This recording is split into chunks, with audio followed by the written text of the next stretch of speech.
ദൈവനാമത്തിന് മഹത്വം ഉണ്ടാകട്ടെ. നമുക്കൊരു വാക്യം വായിക്കാം. 1 യോഹന്നാൻ 4:19. അവൻ ആദ്യം നമ്മെ സ്നേഹിച്ചതുകൊണ്ട് നാമും സ്നേഹിക്കുന്നു. ഈ വാക്യം രണ്ട് രീതിയിൽ നമുക്ക് മനസ്സിലാക്കാൻ കഴിയും. ചരിത്രപരമായിട്ടും നമുക്ക് മനസ്സിലാക്കാം, വ്യക്തിപരമായിട്ടും നമുക്കിത് മനസ്സിലാക്കാം. ചരിത്രപരമായിട്ടെന്ന് പറഞ്ഞു കഴിഞ്ഞാൽ അവൻ നമ്മെ ആദ്യം സ്നേഹിച്ചു. കർത്താവാണ് ചരിത്രത്തിൽ നമ്മുടെ ഈ സ്നേഹബന്ധം ഉളവാക്കുവാൻ വേണ്ടി ആദ്യം പ്രവർത്തിച്ചത്. കർത്താവ് യേശു ക്രിസ്തു ഭൂമിയിൽ കടന്നു വന്ന് ക്രൂശിൽ മരിച്ചതുകൊണ്ടാണ് നമുക്ക് ആ വെളിപ്പാട് മനസ്സിലാക്കി തിരിച്ച് സ്നേഹിക്കുവാൻ കഴിഞ്ഞത്. അപ്പോൾ നമ്മുടെ ഈ സ്നേഹബന്ധം, നമ്മൾ ഈ കടന്നു വന്നിരിക്കുന്ന സ്നേഹബന്ധത്തിന് ഒന്നാമതായിട്ട് പ്രവർത്തിച്ച് അതിനിറങ്ങി തിരിച്ചവൻ ദൈവം തന്നെയാണ്. അതുകൊണ്ടാണ് നമ്മൾ അവനെ സ്നേഹിക്കുന്നത്. എന്നാൽ അതിനെക്കുറിച്ച് പറയാനല്ല ഞാൻ ഇന്ന് ആഗ്രഹിക്കുന്നത്. ഇത് വ്യക്തിപരമായും നമ്മുടെ ജീവിതത്തിൽ ഇതൊരു തത്വമായിട്ട് നമുക്ക് മനസ്സിലാക്കുവാൻ കഴിയും. എന്താണ്? നമ്മളെയും വ്യക്തിപരമായി ആദ്യം ദൈവം സ്നേഹിച്ചു. ആ സ്നേഹം രുചിച്ചറിയുമ്പോഴാണ് നമുക്ക് മറുപടിയായിട്ട് അവനോട് സ്നേഹമുണ്ടാകുന്നത്. അപ്പോൾ നമുക്ക് കർത്താവിനോട് സ്നേഹമുണ്ടാകണമെങ്കിൽ, ഭക്തി ഉണ്ടാകണമെങ്കിൽ നമ്മൾ ആദ്യം എന്തറിയണം? കർത്താവിന് എന്നോട് എന്തുമാത്രം സ്നേഹമുണ്ടെന്ന് അറിയണം. ഏതെങ്കിലും വഴി പോകുന്ന ഒരുത്തൻ സ്നേഹമുണ്ടെന്ന് പറഞ്ഞിട്ടൊന്നും കാര്യമില്ല. ഇപ്പം ഞാൻ നിങ്ങളോട് പറയണം, അപ്പുറത്തെ കവലയിൽ ഒരാൾക്ക് നിങ്ങളോട് ഭയങ്കര സ്നേഹമാണ്, അതുകൊണ്ടൊരു കാര്യവുമില്ല. ഏതോ ഒരുത്തിന് സ്നേഹമുണ്ടെന്നൊന്നും പറഞ്ഞിട്ടൊന്നും കാര്യമില്ല. ആ സ്നേഹത്തെക്കുറിച്ച് ശരിയായ ബോധ്യം കടന്നു വരണം. ആ സ്നേഹം ശരിയായിട്ട് നാം രുചിച്ചറിഞ്ഞെങ്കിൽ മാത്രമേ നമുക്ക് അവനോട് സ്നേഹം വരികയുള്ളൂ. അപ്പോൾ ഭക്തി എന്ന് പറയുന്നത്, ക്രിസ്തീയ ജീവിതത്തിൽ ഭക്തി, ദൈവത്തോടുള്ള സ്നേഹം കടന്നു വരുന്നത് അവന്റെ സ്നേഹത്തിന്റെ വെളിപ്പാടിനോടുള്ള മറുപടിയാണ്. എപ്പോഴും അത് മനസ്സിൽ വെക്കണം. അല്ലാതെ ചുമ്മാ ഒരു പ്രസംഗം കേൾക്കുമ്പോൾ ഒന്നും തീരുമാനിക്കാനൊന്നും പറ്റത്തില്ല. പലപ്പോഴും സഭയിലും അങ്ങനത്തെ തെറ്റായ സന്ദേശങ്ങൾ കൊടുക്കാം. ഇന്നു പോലെ തീരുമാനിക്കണം, ഇന്നു പോലെ ദൈവത്തെ സ്നേഹിക്കാൻ പോകണം, നടക്കത്തില്ല. ഇതൊക്കെ ചുമ്മാ ആളുകൾ പറയുന്നതേ ഉള്ളൂ, ഒന്നും സംഭവിക്കാൻ പോകുന്നില്ല.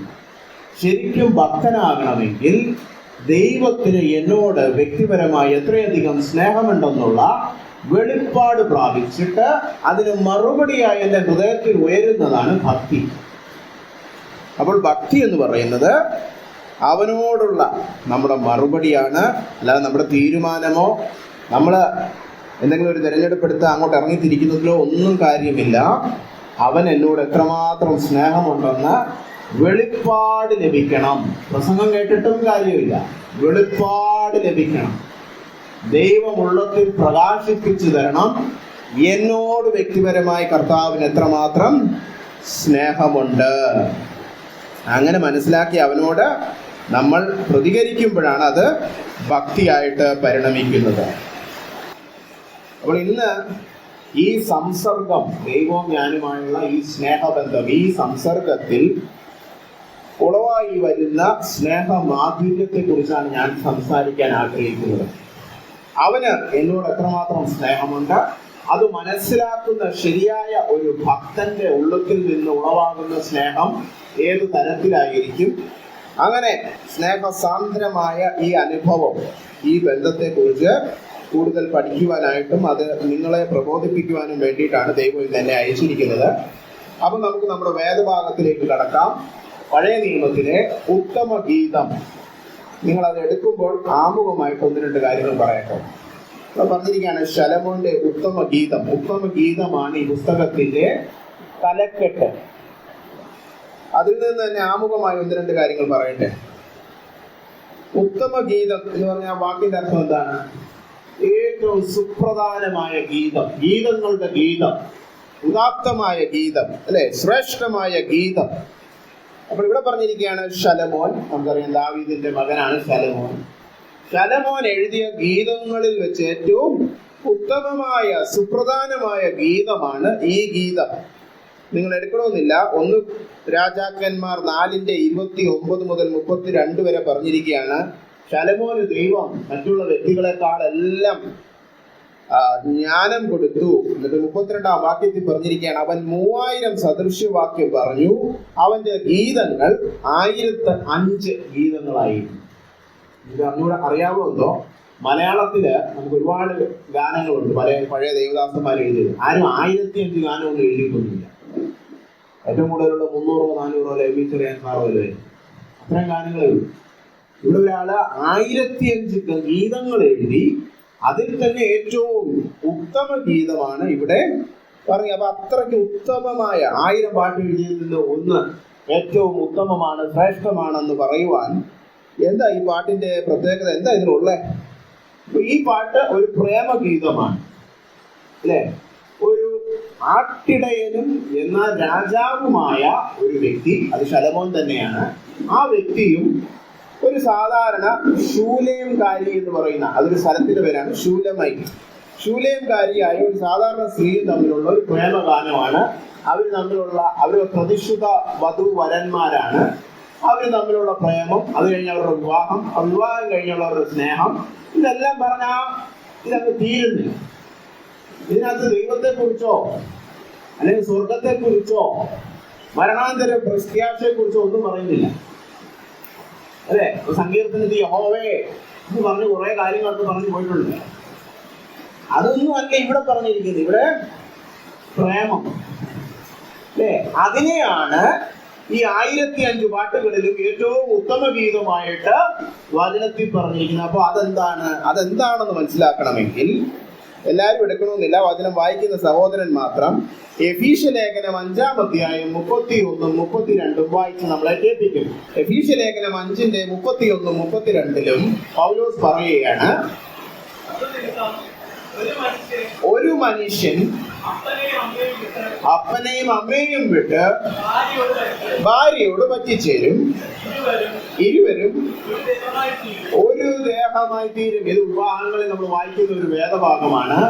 പുരുഷൻ അപ്പനെയും അമ്മയെയും വിട്ട് ഭാര്യയോട് പറ്റിച്ചേർന്നവർ ഒരു ദേഹമായി തീരും.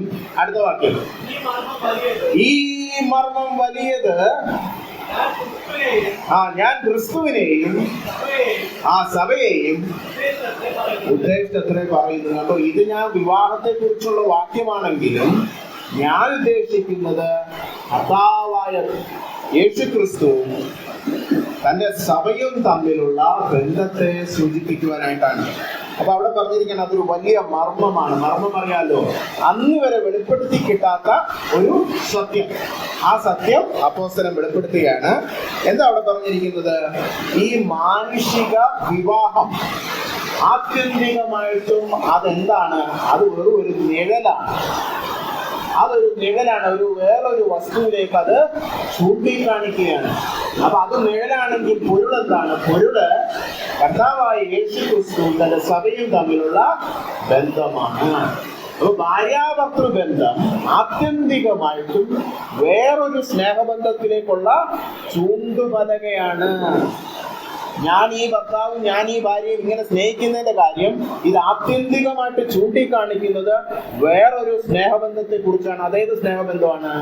കർത്താവായ യേശുക്രിസ്തുവും തന്റെ സഭയും തമ്മിലുള്ള ആ സ്നേഹബന്ധത്തിന്റെ നിഴലാണ്. അപ്പോൾ ഇവിടെ ഈ ഉത്തമഗീതത്തിൽ ഈ ഉദാത്തമായ സ്നേഹബന്ധം, ഒരു ഭാര്യയും ഭർത്താവും തമ്മിലുള്ള സ്നേഹബന്ധം ഒരു കാവ്യാത്മകമായിട്ട് വിവരിച്ചിരിക്കുന്നതിന്റെ കാരണം ഇത് ആത്യന്തികമായിട്ട് എന്തിനെ സൂചിപ്പിക്കുന്നതാണ്? കർത്താവായ യേശുക്രിസ്തു തന്റെ സഭയും തമ്മിലുള്ള ബന്ധത്തെ സൂചിപ്പിക്കുന്നതാണ്. അപ്പൊ ഇത് വെറും പ്രേമം. ചിലർക്ക് ഈ ബൈബിളിലെ ഈ പുസ്തകം വായിക്കാൻ നാണോ? നിങ്ങളൊന്നും വായിച്ചിട്ടില്ലാത്തതുകൊണ്ട് കുഴപ്പമില്ല. വായിച്ചവർക്ക് അറിയാം, അയ്യേ ഇതെന്തൊക്കെ വൃത്തിയോടെ എഴുതി വെച്ചിരിക്കുന്നത് അല്ലേ? നാണം വരും, പലരും പ്രസംഗിക്കത്തില്ല. അതെന്തുകൊണ്ടാണ്? ആത്മീയ കണ്ണുകൾ കൊണ്ടല്ല വായിക്കുന്നത്. നിഴല് നോക്കി വെച്ച് അയ്യേ അവിടെ ചുംബനം നടക്കുന്നു, അവിടെ ഭാര്യയുടെ എന്താ പറയാ ശരീരഭാഗങ്ങളെ വർണ്ണിച്ചിരിക്കുന്നു, അയ്യേ ഇതൊക്കെ ആർക്ക് വായിക്കണം? ബൈബിളില് അല്ലെ? വിശുദ്ധ പുസ്തകം എന്ന് പറഞ്ഞ് തോന്നിയതാണോ വായിക്കണ്ടേ? ബൈബിളിലെ ഗീതങ്ങളുടെ ഗീതം എന്ന് പറഞ്ഞ് ഇതാണോ എന്നൊക്കെ ചിലർ ചോദിക്കും. എന്താ? അവര് നിഴല് മാത്രമേ നോക്കുന്നുള്ളൂ, ആത്മീയ കണ്ണുകൾ കൊണ്ട് ഇതിന്റെ പൊരുള് നോക്കുന്നില്ല. പൊരുളെന്താണ്? കർത്താവായ യേശുക്രിസ്തുവും തന്റെ ജനവും തമ്മിലുള്ള ബന്ധത്തെയാണിത് ചൂണ്ടിക്കാണിക്കുന്നത്. അവിടെ രണ്ടാമത് പറഞ്ഞിരിക്കുന്നത് ഉത്തമ ഗീതം. ഇതൊരു ഗീതമാണ്. കർത്താവായ യേശുക്രിസ്തു തന്റെ സഭയും തമ്മിലുള്ള ബന്ധം, ഉപദേശ സത്യങ്ങൾ എന്ന് പറഞ്ഞ point 1, point 2 എന്ന് പറഞ്ഞ വസ്തുതകളൊക്കെ എഴുതി വെക്കാറുണ്ട് ഒരു ലേഖനം പോലെ. അങ്ങനെ ലേഖനം പോലെ എഴുതിയിട്ടില്ല. ഒരു സംഭവ കഥ പോലെ എഴുതാറുണ്ടല്ലോ, അങ്ങനെയും എഴുതിയിട്ടില്ല. ഇവിടെ ഗീതമായിട്ടാണ് അത് എഴുതിയിരിക്കുന്നത്. അതെന്താണ്? എന്തുകൊണ്ടാണ് ഉത്തമ ഗീതം എന്ന് പറഞ്ഞിരിക്കുന്നത്?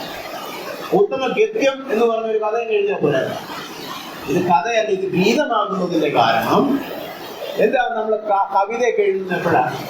നമുക്ക് പ്രേമം വരുമ്പോൾ നമ്മള് പദ്യം എഴുതും, കവിത എഴുതും, പാട്ട് എഴുതും, അല്ലേ? അല്ലാതെ നമ്മള് കഥ എഴുതി എടുക്കുമോ? അല്ലേ? നമുക്കൊരാളോട് സ്നേഹം തോന്നുമ്പോൾ നമ്മുടെ ഉള്ളത്തിൽ നമ്മുടെ വികാരങ്ങൾ, നമ്മുടെ അനുരാഗം പ്രകടിപ്പിക്കുവാനുള്ള മാധ്യമമാണ് ഗീതം. അപ്പൊ പരിശുദ്ധാത്മാവിനറിയാം, ഈ വേദഭാഗം പഠിക്കുമ്പോൾ തലച്ചോറിൽ കുറെ ജ്ഞാനം വർദ്ധിപ്പിച്ചിട്ടൊരു കാര്യവുമില്ല. ഈ സ്നേഹബന്ധത്തിന്റെ ഊഷ്മളത രുചിച്ചറിയണം. അതിന് പദ്യം തന്നെയാണ് നല്ലത്, കവിത തന്നെയാണ് നല്ലത്, പാട്ട് തന്നെയാണ് നല്ലത്. പാട്ട് കേൾക്കുമ്പോൾ നമ്മളാരെങ്കിലും അവിടെ ഇരുന്ന് അതിന്റെ മീറ്ററും അതിന്റെ വൃത്തവും ഒക്കെ എണ്ണിക്കൊണ്ടിരിക്കുകയാണോ? അങ്ങനെ ആരെങ്കിലും ഉണ്ടോ? ഇത് മഞ്ചരി വൃത്തമാണ് എന്ന് പറഞ്ഞുകൊണ്ടായിരിക്കുകയാണോ അവിടെ? അവിടെ അനുരാഗങ്ങളുടെ കൈമാറ്റം നടന്നുകൊണ്ടിരിക്കുകയാണ്, അല്ലേ? അതിന് ഏറ്റവും അനുയോജ്യമായ മാധ്യമം എന്താണ്? പാട്ടാണ്. അപ്പൊ കണ്ടോ, ഈ വേദഭാഗം നമ്മൾ പഠിക്കുമ്പോൾ നമ്മൾ മനസ്സിൽ വെക്കണം, ഞാൻ കുറെ പോയിന്റുകൾ എഴുതിയെടുക്കാൻ വന്നിരിക്കുകയല്ല. ഇങ്ങനെയാണ് കേട്ടോ സ്നേഹം, അങ്ങനല്ല. ഇത് രുചിച്ചറിയണം. ദൈവസ്നേഹം പ്രസംഗിച്ചാൽ പോരാ, ദൈവസ്നേഹം രുചിച്ചറിയേണ്ട വസ്തുതയാണ്. അതുകൊണ്ടാണ് ഇത് ഗീതമായിട്ട് നമുക്ക് നൽകപ്പെട്ടിരിക്കുന്നത്. നമ്മുടെ ദൈവത്തിന്റെ ഒരു പ്രത്യേകതയാണ്, അവൻ സ്നേഹത്താൽ നിറഞ്ഞു കഴിയുമ്പോൾ പാട്ട് പാടുന്ന ദൈവമാണ്. നിങ്ങൾക്കതറിയാം, നമ്മൾ പാട്ട് പാടുമെന്നറിയാം, ദൈവം നമ്മളോട് പാട്ട് പാടുമെന്നറിയാം. അതിനൊരു വാക്യമുണ്ട്, സെഫന്യ. എടുക്കുക, സെഫന്യയുടെ പുസ്തകം. പഴയ നിയമത്തിലെ അവസാനത്തെ ഒരു പ്രവാചകൻ, ചെറിയ പ്രവാചകനാണ് സെഫന്യ. സെഫന്യയുടെ പുസ്തകം 3:17. സെഫന്യ 3:17. നിന്റെ ദൈവമായ യഹോവ രക്ഷിക്കുന്ന വീരനായി നിന്റെ മധ്യേ ഇരിക്കുന്നു. നിന്റെ രക്ഷകൻ നിന്റെ മധ്യേ ഇരിക്കുന്നു. അവൻ നിന്നിൽ അത്യന്തം സന്തോഷിക്കുന്നു. ഘോഷത്തോടെ അവൻ നിന്നിൽ ആനന്ദിക്കുന്നു. ആ ഘോഷം എന്നുള്ള വാക്ക് പാടുക എന്നുള്ളതാണ്.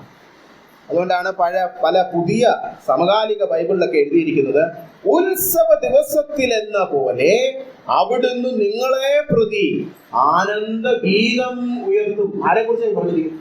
ദൈവം പാട്ട് പാടുന്നത് കണ്ടോ. രക്ഷിക്കപ്പെടുത്തുന്ന തന്റെ, വീണ്ടെടുക്കപ്പെട്ട തന്റെ ജനത്തിൽ അവൻ സന്തോഷിച്ച് ആനന്ദിച്ച് പാട്ടുപാടാൻ തുടങ്ങുമെന്ന്. അല്ലേ? നിങ്ങളൊക്കെ അമ്മമാർക്ക് 10 വയസ്സ് കുഞ്ഞുങ്ങളെ കാണുമ്പോൾ നിങ്ങള് പെട്ടെന്ന് എവിടെ നിന്നൊക്കെ പാട്ട് വരികയാണ്, അല്ലാതെ പാട്ട് പഠിക്കാൻ പോയത് അല്ലേ? നമ്മളൊരു മോനെ കിടക്കൂടാ മോനെ എന്നൊക്കെ പറഞ്ഞു, ഓമനെ അല്ലെ തക്കളു എന്നൊക്കെ പറഞ്ഞൊരു താളമൊക്കെ പെട്ടെന്ന് വരില്ല. അതെവിടെ നിന്നാ വരുന്നത്? ഹൃദയത്തിലെ ആനന്ദം പാട്ടായിട്ട് പുറത്തോട്ട് വരികയാണ്.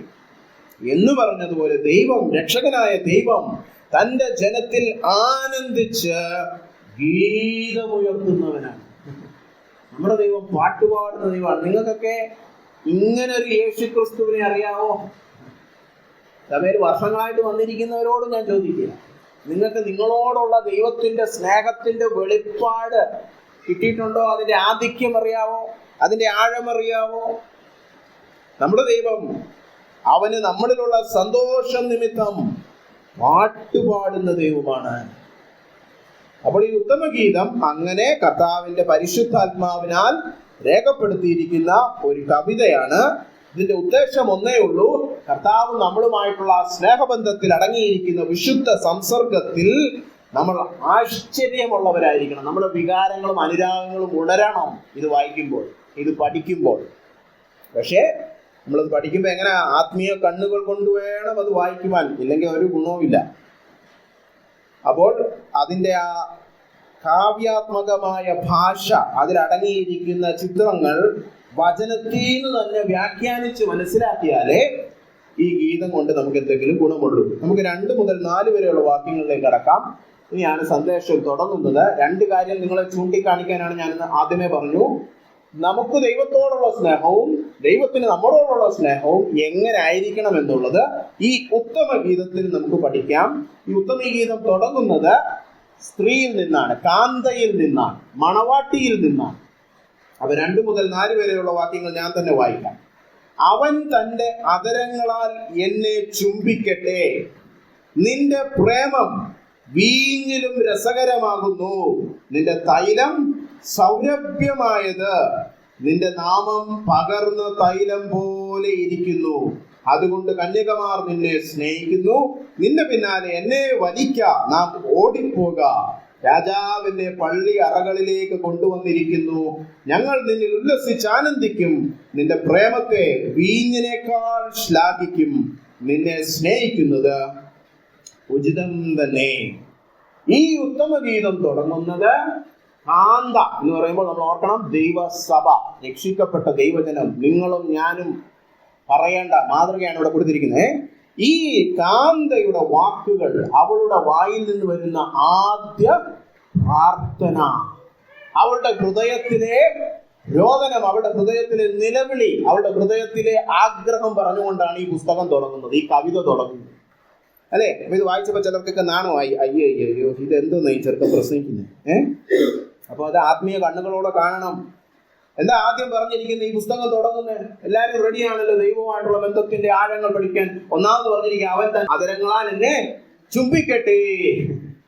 അപ്പോഴേ നാണമായി എല്ലാവർക്കും. എന്താ ഈ ചുംബനം? അതാദ്യം മനസ്സിലാക്കണല്ലോ. നമ്മുടെ നാട്ടിൽ പ്രത്യേകിച്ച് ഇതൊന്നും പുറത്തു പറയാൻ പാടില്ല. അതുകൊണ്ട് ഒരു വിവാഹം കഴിച്ചവർ പോലും ഒന്നും അറിയില്ല, അല്ലേ? പലപ്പോഴും നമ്മൾ കൗൺസിലിങ്ങിനൊക്കെ പോകുമ്പോൾ ചില ഭാര്യമാർ പറയും, ഭർത്താവ് ഒന്നും പ്രകടിപ്പിക്കാറില്ല. അപ്പോൾ എന്താണ് ഈ ചുംബനം? ചുംബനം എന്ന് പറയുമ്പോൾ വചനത്തിലെന്നല്ല, സാധാരണ നമ്മൾ മനുഷ്യൻ മനസ്സിലാക്കുന്ന രീതിയിൽ. എന്താ ചുംബനം? ഇപ്പൊ ഞാൻ അങ്ങോട്ട് പോകുമ്പോൾ ഒരു കുഞ്ഞിനെ കണ്ടു, ആ കുഞ്ഞിനെ എടുത്ത് ഞാൻ ചുംബിച്ചു, അല്ലേ? ഞാൻ അങ്ങോട്ട് പോയപ്പോൾ ഒരു പൂവിനെ കണ്ടു, ആ പൂവിനെ ഞാൻ ചുംബിച്ചു. എന്തുകൊണ്ടാണ് ചുംബിക്കുന്നത്? എൻ്റെ ഉള്ളത്തിലെ സ്നേഹം ഞാൻ ബാഹ്യമായിട്ട് പ്രകടിപ്പിക്കുകയാണ്, അല്ലേ? അപ്പോ നീ നിന്റെ അധരങ്ങളാൽ എന്നെ ചുംബിക്കണം എന്ന് പറഞ്ഞാൽ അതിന്റെ അർത്ഥം എന്തുവാ? നിന്റെ ഉള്ളത്തിലുള്ള സ്നേഹം നീ ബാഹ്യമായിട്ട് എനിക്കൊന്ന് പ്രകടിപ്പിച്ചു തരണം. അയ്യേ, യേശുക്രിസ്തു ഞാനും തമ്മിലുള്ള ബന്ധം അത് വളരെ വിശുദ്ധമായ ബന്ധം. അതിനകത്ത് ഈ ശാരീരിക അതൊന്നും കേട്ടരുത്. നിങ്ങൾ ബൈബിളൊന്നും വായിച്ചിട്ടില്ലേ? ഇവിടെ അവൻ നമ്മെ ചുംബിക്കട്ടെ എന്ന് പറയുന്നു. തിരിച്ചു പറയുന്ന വേദഭാഗം അറിയാം. സങ്കീർത്തനം 2 എടുത്താട്ടെ. സങ്കീർത്തനം 2 10 മുതൽ 12. രാജാക്കന്മാരെ ബുദ്ധി പഠിക്ക, ഈ ഉപദേശം കൈക്കൊള്ളുക. ഭയത്തോടെ യഹോവയെ സേവിപ്പിൻ, വിറയലോടെ ഘോഷിച്ചുല്ലസിപ്പിൻ. അവൻ കോപിച്ചിട്ട് നിങ്ങൾ നശിച്ചു പോകാതിരിപ്പാൻ പുത്രനെ ചുംബിപ്പീൻ. കേട്ടിട്ടില്ലേ ഈ വാക്യം? ആണോ? അപ്പോ രാജാക്കന്മാരോട്, ഭൂമിയിലെ നേതാക്കന്മാരോടൊക്കെ പറയാണ്, നിങ്ങൾ നശിച്ചു പോകാതിരിക്കണമെങ്കിൽ. അവസാനം 12ന്റെ അവസാനം പറഞ്ഞു, അവനിൽ ശരണം പ്രാപിക്കുന്നവൻ ഭാഗ്യവാൻ. അപ്പൊ ശരണം പ്രാപിക്കുക, അവനിൽ വിശ്വസിക്കുക. പിന്നീട് പറഞ്ഞിരിക്കുകയാണ്, ആദ്യം പറഞ്ഞു നിങ്ങൾ ഭയത്തോടെ അവനെ സേവിക്കണം. നമ്മുടെ വിധേയത്വവും നമ്മുടെ വിശ്വാസവും അവനോട് നമ്മൾ പ്രകടിക്കണം എന്ന് പറയുന്നതിന് ഒരു കാവ്യാത്മക ഭാഷയിൽ പറഞ്ഞിരിക്കുകയാണ്, പുത്രനെ ചുംബിക്കുക. പുത്രൻ ആരാണ്? 2-ാം സങ്കീർത്തനം വായിച്ചാൽ അറിയാം. കർത്താവ് അഭിഷേകം ചെയ്ത് സിയോനിന്റെ രാജാവായിട്ട് ഒരുത്തനെ വെച്ചിട്ടുണ്ട്. അവനെ തൊടുവാൻ വേറൊരു രാജാവിനും കഴിയുകയില്ല എന്നാണ് പറഞ്ഞിരിക്കുന്നത്. അതായത് യേശുക്രിസ്തു, രാജാവായ യേശുക്രിസ്തു, ആ പുത്രനെ നമ്മൾ എന്ത് ചെയ്യണം? ചുംബിക്കണം. എങ്ങനെന്താ ഈ ചുംബനം എന്ന് പറഞ്ഞാൽ? എൻ്റെ ഉള്ളത്തിലുള്ള വിശ്വാസവും വിധേയത്വവും ഞാൻ പ്രകടിപ്പിക്കണം. അപ്പൊ കണ്ടോ, നമ്മൾ കർത്താവിനെ ചുംബിക്കുന്നു. ഇവിടെ ഉത്തമഗീതത്തിൽ കാന്ത പറയുകയാണ്, നിന്റെ ഉള്ളത്തിലുള്ള സ്നേഹം അതെനിക്ക് ബൈബിൾ സ്റ്റഡിയിൽ നോട്ടിൽ കണ്ടാ പോരാ, അതെനിക്കൊരു പോയിന്റ് ആയിട്ട് പഠിച്ചു വെച്ചാൽ പോരെ, പ്രസംഗത്തിന് ഒരു പോയിന്റ് അല്ലല്ലല്ലല്ല. എനിക്കത് രുചിച്ചറിയണം, എനിക്ക് അനുഭവമായിരിക്കണം. ഇപ്പൊ ഒരു ഭാര്യ, നമ്മളൊരു പെൺകുട്ടിയെ കുറിച്ച് ചിന്തിക്കുക. അവളുടെ ഭർത്താവ് ഗൾഫിലാണ്. ഗൾഫിലെ ഭർത്താവ് അവൾക്കൊരു കത്തെഴുതി. ഇന്നത്തെ കാലത്ത് അതൊന്നുമില്ല, എന്നാലും കത്തെഴുതി എന്ന് വെക്കുക. കത്തിൽ പറഞ്ഞിരിക്കുകയാണ്, എൻ്റെ പ്രിയയെ ഞാൻ നിന്നെ സ്നേഹിക്കുന്നു. ഓ, എന്ത് സന്തോഷം അല്ലേ? ആ പെൺകുട്ടിക്ക് അത് വായിക്കുമ്പോൾ സന്തോഷം. പക്ഷെ അടുത്ത മാസം ആ പുള്ളി വീട്ടിൽ വന്ന് അവരുടെ സ്വകാര്യ നിമിഷത്തിൽ അവരുടെ കൈ പിടിച്ചൊരു ഉമ്മ കൊടുത്താൽ ആ കത്താണോ വലുത്, അത് ഉമ്മയാണോ വലുത്? കത്ത് വസ്തുതയാണ്, സത്യാവസ്ഥയാണ്. പക്ഷേ ചുംബനമാണ് ആ അനുഭവം. അപ്പൊ നിങ്ങൾക്ക് ദൈവസ്നേഹം ബൈബിളിലെ ഒരു വാക്യം, ബൈബിൾ സ്റ്റഡി നോട്ടിലെ ഒരു വസ്തുത, അതോ അതെൻ്റെ അനുഭവമാണോ?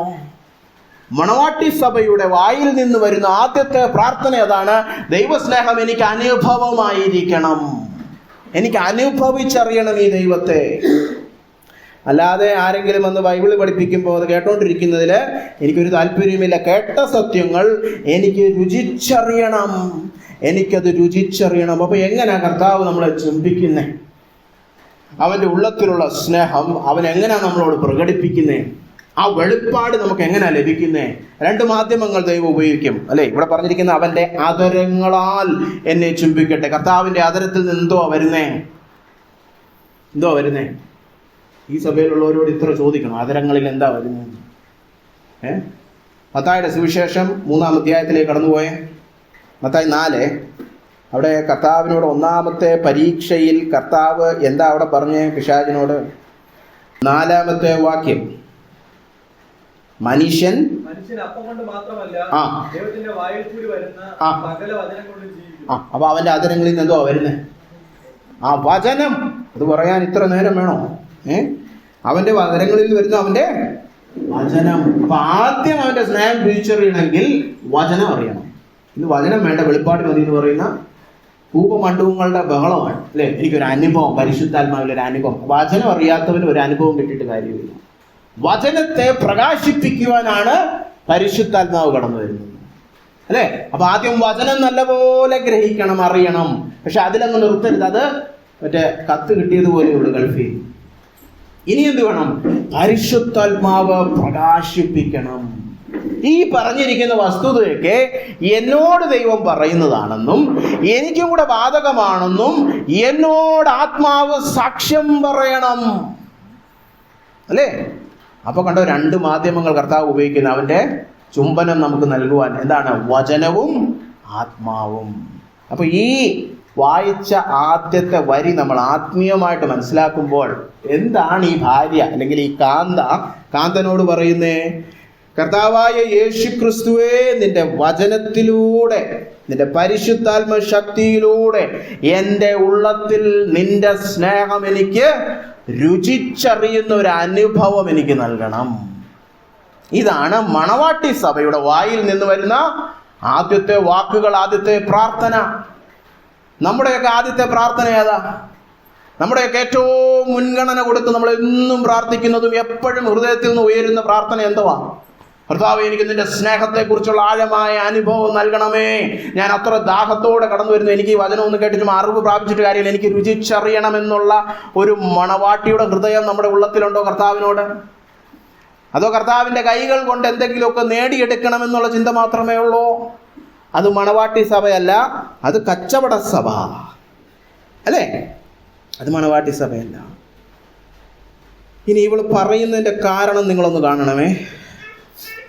എന്തുകൊണ്ടാണ് എനിക്ക് ഇത്രത്തോളം നിന്റെ സ്നേഹത്തിന് വേണ്ടി വാഞ്ച? ഇതെന്തുകൊണ്ടാണ് എൻ്റെ ഒന്നാമത്തെ പ്രാർത്ഥന? കാരണം നിന്റെ പ്രേമം വീഞ്ഞിലും രസകരമാകുന്നു. ഈ തിരുവെഴുത്തുകളിലെ കവിതകളിൽ, കാവ്യാത്മകമായ ഭാഷയിൽ ഈ വീഞ്ഞെന്ന് പറയുന്നത് എപ്പോഴും ഒരു ചിത്രമാണ്. രണ്ട് വാക്യങ്ങൾ വായിക്കുമ്പോൾ നിങ്ങൾക്കത് മനസ്സിലാവും. സങ്കീർത്തനം 4:7 വായിക്കുക. സങ്കീർത്തനം 4:7. ധാന്യവും വീഞ്ഞും വർദ്ധിച്ചപ്പോൾ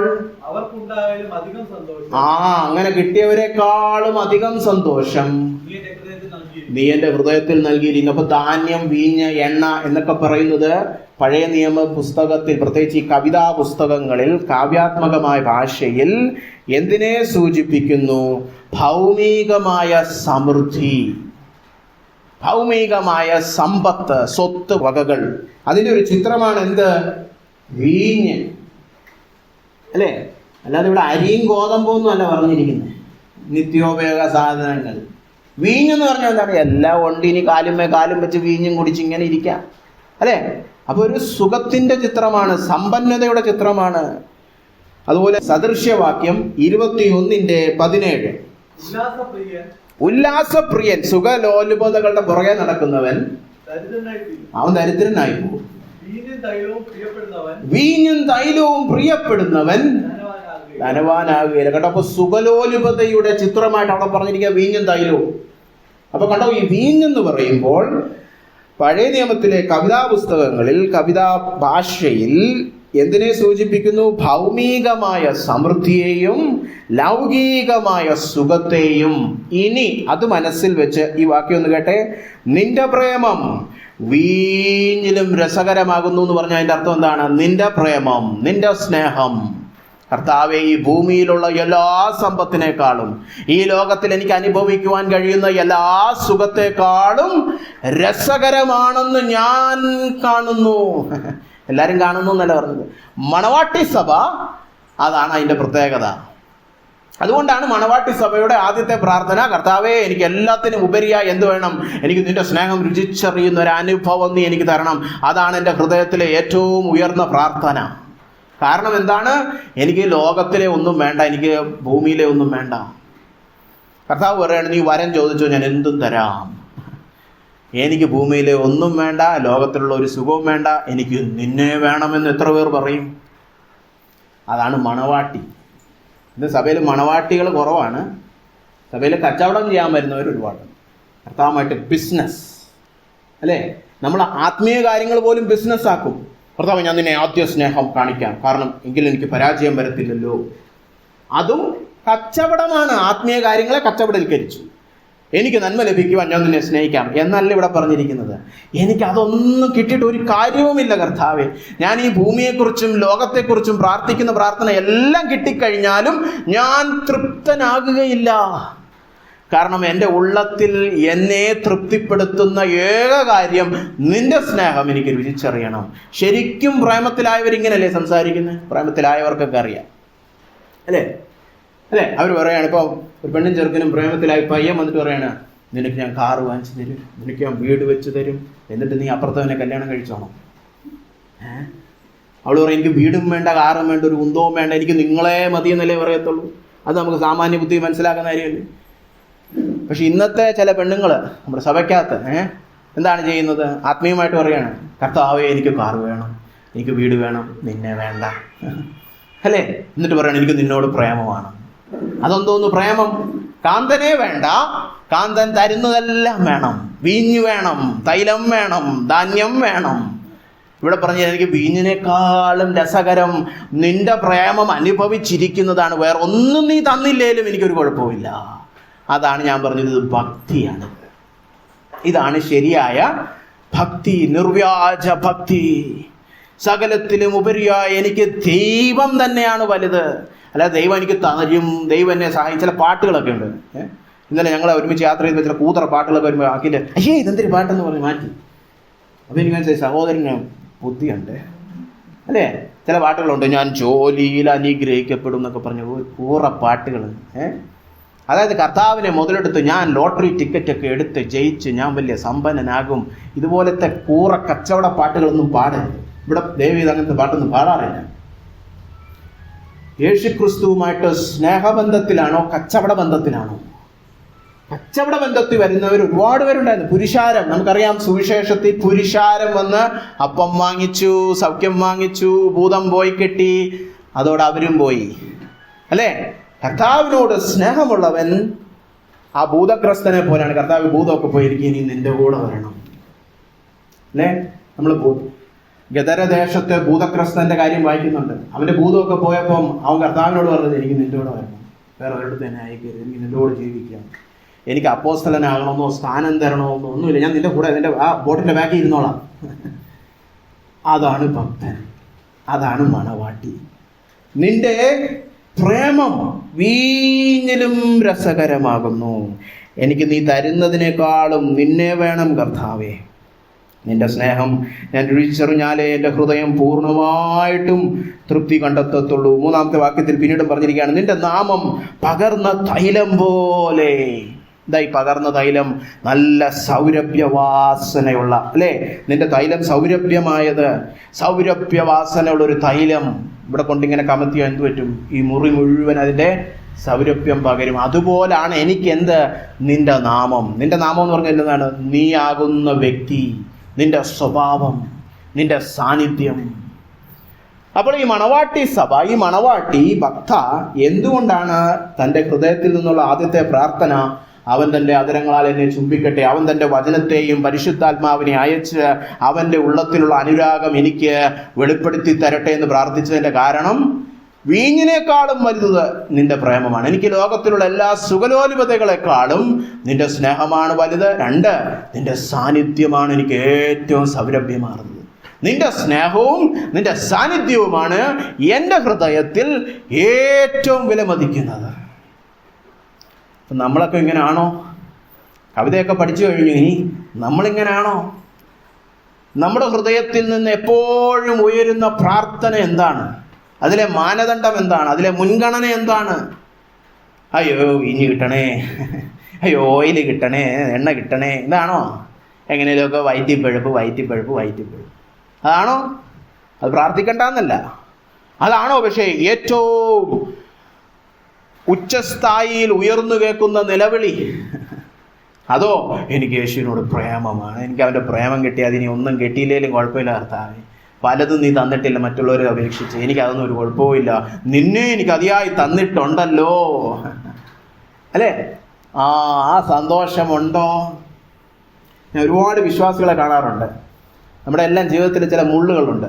വേറെ എല്ലാവർക്കും കിട്ടി, എനിക്ക് കിട്ടിയില്ലല്ലോ, അല്ലേ? ചില വിശ്വാസികളെ കാണുമ്പം 5 മിനിറ്റിനകത്ത് അത് അവർ പറയും. കാരണം 24 മണിക്കൂർ ഇതാണ് ആലോചിച്ചുകൊണ്ടിരിക്കുന്നത്, അല്ലേ? ചിലരെ കാണുമ്പോൾ എനിക്ക് കല്യാണം കഴിക്കാൻ പറ്റിയില്ല, അല്ലേ? ഞങ്ങൾ കല്യാണം കഴിച്ചിട്ടും കുഞ്ഞുങ്ങളില്ല, കുഞ്ഞുങ്ങളുണ്ടെങ്കിലും അവർക്ക് എന്തോ വൈകല്യമുണ്ട്, വൈകല്യമൊന്നും ഇല്ലെങ്കിലും അവർ പഠിച്ച് കാനഡയിൽ പോയില്ല, അല്ലേ? ഇങ്ങനെ ബാക്കി എല്ലാവർക്കും കിട്ടി, എനിക്ക് കിട്ടിയില്ലല്ലോ, ഇല്ലായ്മയിൽ ഇങ്ങനെ കയ്പും കൊണ്ട് നടക്കുകയാണ്. എന്നാൽ വേറെ ചിലരെ കണ്ടിട്ടുണ്ട്, അവർക്കൊന്നും കിട്ടിയില്ലല്ലോ, അവർ പറയുന്നു അയ്യോ ബ്രദർ അതൊന്നും കിട്ടിയില്ലേലും, പക്ഷേ അതിൻ്റെ സ്ഥാനത്ത് കർത്താവ് ആഴമായ വെളിപ്പാടുകൾ നൽകിയിട്ടുണ്ട്. മറ്റുള്ളവരെക്കാളും ഗാഢമായിട്ട് വചനം അറിയാം, വ്യക്തിയെ അറിയാം. കണ്ടിട്ടില്ല ചിലരെ? അവർക്കൊന്നുമില്ല, പക്ഷേ വചനം നല്ലപോലെ അറിയാം. അവരേതെങ്കിലും നല്ല കൂടിയ ബൈബിൾ സ്റ്റഡിക്ക് പോയോണ്ടൊന്നുമല്ല, ആരും പഠിപ്പിച്ചില്ല അവരൊരു സൺഡേ സ്കൂളിലും പോയിട്ടില്ല, അവർ ചിലപ്പോൾ എന്നെ പോലെ അക്രൈസ്തവ പാരമ്പര്യത്തിൽ നിന്നായിരിക്കും, പക്ഷെ വചനം നല്ലപോലെ അറിയാം, വ്യക്തിയെയും നല്ലപോലെ അറിയാം. എന്തുകൊണ്ടാ? കർത്താവ് എനിക്ക് നിന്റെ പ്രേമമാണ് വലുത്, അല്ലാതെ വീഞ്ഞല്ല, ലോകത്തിലെ സുഖലോലുപതകളല്ല. നിങ്ങളുടെ പ്രാർത്ഥന ഇതാണോ? അല്ലെങ്കിൽ ഇന്നു മുതൽ ഇതാക്കുക. കർത്താവ് മടങ്ങി വരുമ്പോൾ കൂട്ടിച്ചേർക്കാൻ വരുന്നത് കച്ചവടം ചെയ്യുന്നവന്മാരെ ചേർക്കാനല്ല. കർത്താവ് മടങ്ങി വരുമ്പോൾ തൻ്റെ മണവാട്ടിയെ ചേർക്കാനാണ് മടങ്ങി വരുന്നത്. അല്ലാതെ 10 മണിക്ക് ഞാൻ സഭയിൽ പോവായിരുന്നു, അവിടുത്തെ ഒരു കസേരയ്ക്ക് ചൂട് കൊടുക്കുമായിരുന്നു, അതൊക്കെ അവിടെ ഇരുന്നോ? കർത്താവിൻ്റെ മണവാട്ടിയാണ് പോകും. അതാണ് രക്ഷിക്കപ്പെട്ടതിൻ്റെ തെളിവ്. പ്രിയപ്പെട്ടവരെ, മണവാട്ടിയാണോ? ഇല്ലെങ്കിൽ ആകുക. കർത്താവ് ഒരു കുറ്റബോധം വരുത്തുവാനല്ല ഈ വചനം അയച്ചിരിക്കുന്നത്, നിങ്ങളെ ക്ഷണിക്കുകയാണ്. അങ്ങനെ കച്ചവടം ചെയ്ത് ബാക്കി ഇരിക്കാനുള്ളവളല്ല നിങ്ങൾ എൻ്റെ മണവാട്ടിയാകണമെന്ന് കർത്താവ് ആഗ്രഹിക്കുന്നു. അതുകൊണ്ട് ഈ പ്രാർത്ഥന നിങ്ങളുടെ പ്രാർത്ഥനയാക്കി മാറ്റുക. വേറെന്ത് പ്രാർത്ഥിച്ചില്ലേലും ഇത് പ്രാർത്ഥിക്കുക. കർത്താവേ, എനിക്ക് ഒരു സാധനവും തന്നില്ലേലും കുഴപ്പമില്ല, എനിക്കൊരു സുഖവും തന്നില്ലേലും കുഴപ്പമില്ല, എൻ്റെ ഏറ്റവും വലിയ പ്രാർത്ഥന ഇതാണ്. കർത്താവേ, നിന്റെ വചനത്തിലൂടെ പരിശുദ്ധാത്മ ശക്തിയിലൂടെ എനിക്ക് നിന്റെ സ്നേഹത്തിൻ്റെ മാധുര്യം വെളിപ്പെടുത്തി തരണം. ഈ മണവാട്ടിയെ പോലെ ഈ സ്നേഹത്തിന് വേണ്ടിയുള്ള തീക്ഷ്ണമായ കൊതി എൻ്റെ ഉള്ളത്തിൽ ജനിപ്പിക്കണം. പണ്ടത്തേക്ക് അപ്പച്ചന്മാർ ഭക്തന്മാർ പാട്ടുപാടുന്ന അങ്ങനെ ആയിരുന്നു, അല്ലേ? കാന്തനെ കാണുവാൻ ആശയേറുന്നു, അല്ലേ? കൊതിയാകുന്നു, അല്ലേ? ഞാൻ നിനക്കുള്ളവൾ നീ എനിക്കുള്ളവൻ, അല്ലേ? സർവാംഗ സുന്ദരനെ കാണുവാൻ കൊതിയാകുന്നു എന്നൊക്കെ ആയിരുന്നു പാട്ട്. ഇന്ന് ജോലിയിൽ ഞാൻ അനുഗ്രഹിക്കപ്പെടും, അല്ലേ? കൂറപ്പാട്ടുകൾ. ഗൾഫിൽ നിന്ന് എൻ്റെ ഹസ്ബൻഡ് വരുമ്പോൾ ഏതെങ്കിലും ഭാര്യ പറയോ, ആ പെട്ടി നിറച്ച് പെർഫ്യൂമാണേ എന്ന് പറയും. ഭാര്യ എന്താ പറയുന്നത്? അവൻ്റെ പെട്ടി ഒന്നുമില്ല, അവനെല്ലാം പൊട്ടി പാളിഷായിട്ട് ഇങ്ങനെ വന്നാ മതി, അല്ല എനിക്കെന്ത് കിട്ടും? ചോക്ലേറ്റ് കിട്ടും. കണ്ടോ? ഭാര്യ, കാന്ത, മണവാട്ടി, കർത്താവേ ഞാൻ നിന്നെ സ്നേഹിക്കുന്നു, എനിക്ക് നിന്റെ പ്രേമവും നിന്റെ സാന്നിധ്യവുമാണ് എല്ലാത്തിനും ഉപരിയായുള്ളത്. അങ്ങനെ ഒരു തീക്ഷ്ണമായ ദാഹവും അങ്ങനൊരു തീക്ഷ്ണമായ ഒരു വിശപ്പ് നമ്മുടെ ഉള്ളിലുണ്ടോ, വാഞ്ചയുണ്ടോ? അതാണ് ഭക്തിയുടെ ലക്ഷണം, പ്രിയപ്പെട്ടവരെ. അപ്പോൾ നമ്മൾ ചോദിക്കും, അയ്യോ ഇതൊക്കെ കൊള്ളാം, ഉത്തമഗീതത്തിലെ കാന്തയൊക്കെ കൊള്ളാം, അടിപൊളി. നമ്മളിതൊന്നുമല്ല. എന്തുകൊണ്ടാണ് ഇവളിങ്ങനെ പറഞ്ഞേ? ഇവൾക്ക് എന്തുണ്ട്? ഇത് ആദ്യ ചുംബനത്തിന് വേണ്ടിയിട്ടുള്ള ചോദ്യമല്ല. ഇവൾ ഇതിനു മുമ്പ് ഇതൊക്കെ അനുഭവിച്ചിട്ടുണ്ട്, അല്ലേ?